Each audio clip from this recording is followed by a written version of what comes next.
Frederick Weinberg was the last male survivor of his family, so at the age of 11, he became the man of the house. He shared his home with his sister of 9 years old, his mother, and his grandmother, whom he called Moma.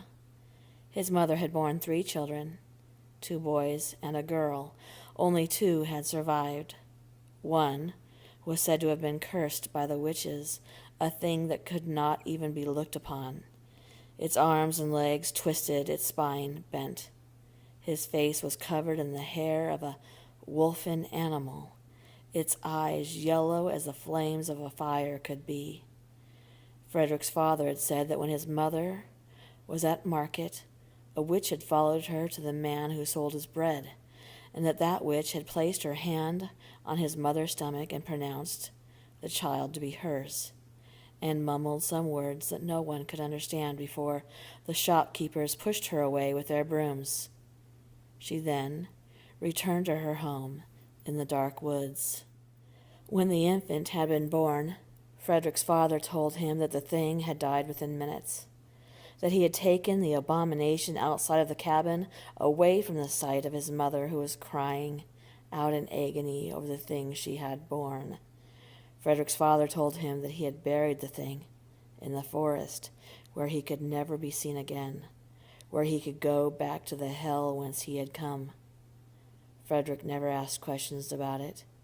He knew that this was not a tale that his parents wanted to ever tell again, that they kept it closed up, locked inside their hearts, to never see daylight again.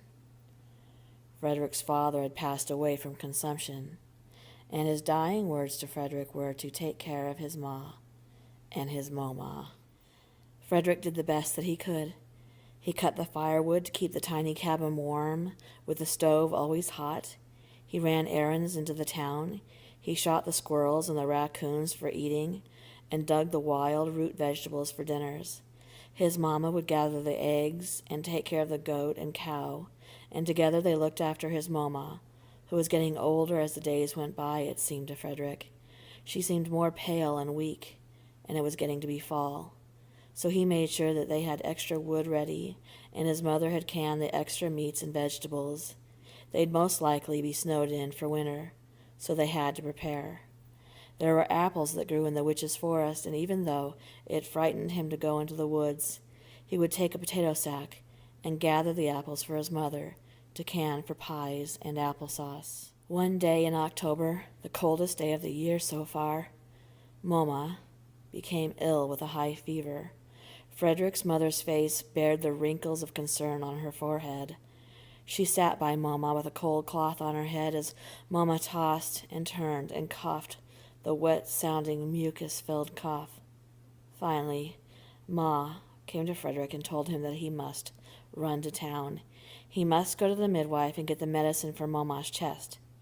He was told to tell her that she also had a fever.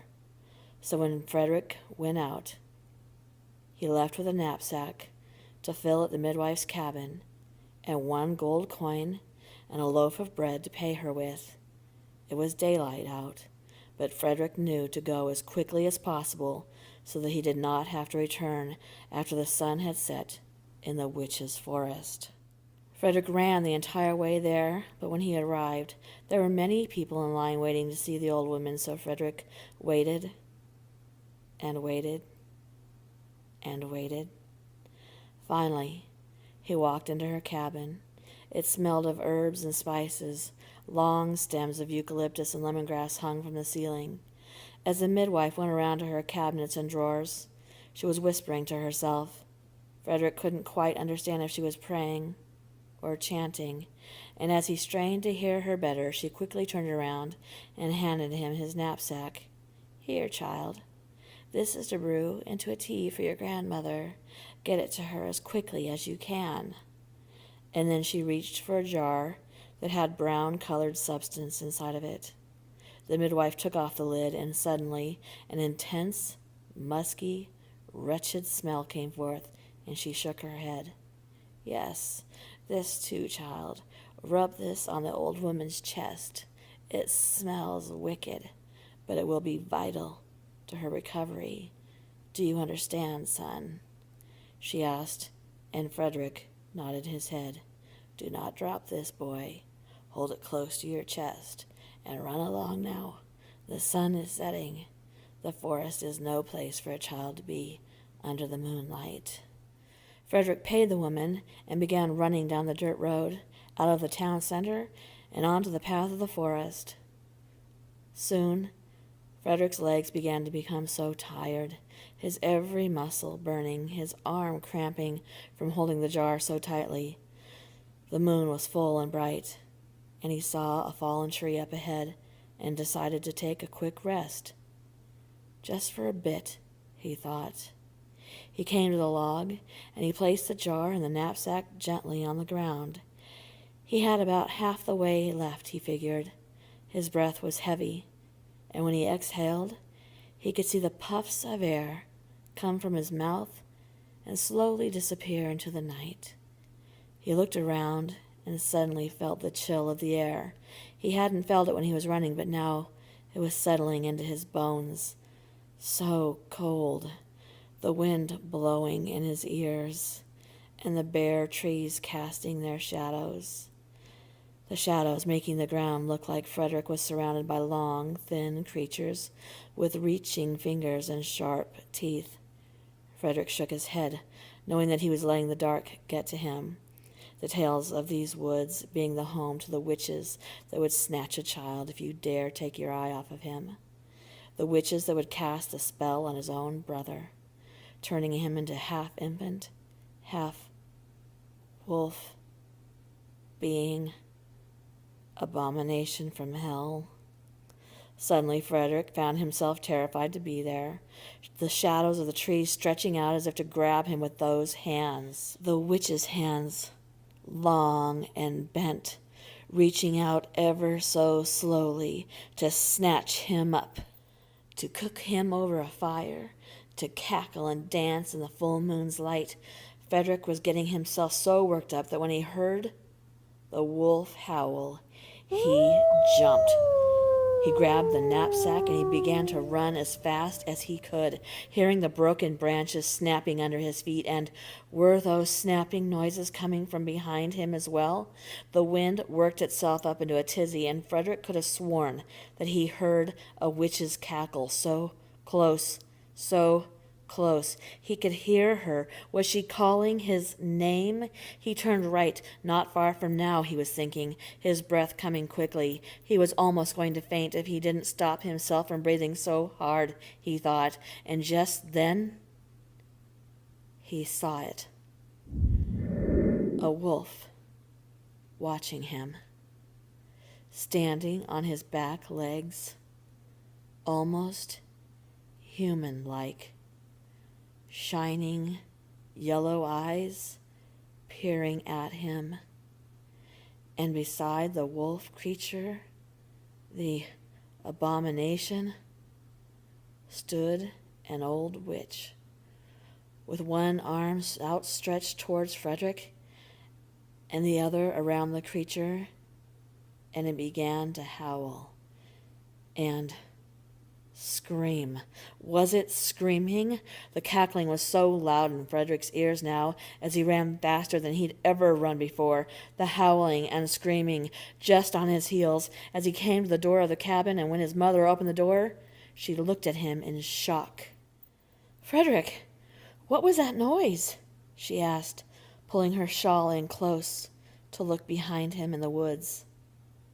The woods were silent now, silent as the full moon shone down upon them. And as he handed his mother the knapsack, he realized just then that he'd left the jar with the vital medicine for his mama. Frederick was sick with shame as he answered that no, this was all he'd been given, his mother's face looking perplexed as she asked him again if he was sure that this was all he'd been given. He lowered his eyes as he stood in front of the fire, holding out his hands to warm them. "Yes, Mum, that is all." And his mother went to make the tea. Later that night, as Frederick took his turn sitting by his mama while his mother slept, he could faintly hear a sound outside of the door. A scratching sound, he thought. Frederick froze in terror as he listened. Scratch, scratch, scratch. And he heard something on the top stair. It sounded as though someone had dropped a rock or something rather heavy. Frederick slowly backed into the corner of the cabin, his body shaking. And when the noise finally stopped, Frederick slowly and silently, as the cabin floor would let him, he walked to the door and opened it. Just a crack. To his surprise, there, at his feet, was the jar of the medicine he'd left at the tree. He quickly bent down to get it, wondering just how it had gotten there. Who? What? When out of the corner of his eye, he saw the shadowy figure of the wolf creature watching him silently from the woods. Frederick grabbed the jar and locked the door as quickly as he could, and then he could have sworn that he heard the wolf howl as though he were in pain. A sorrowful howl.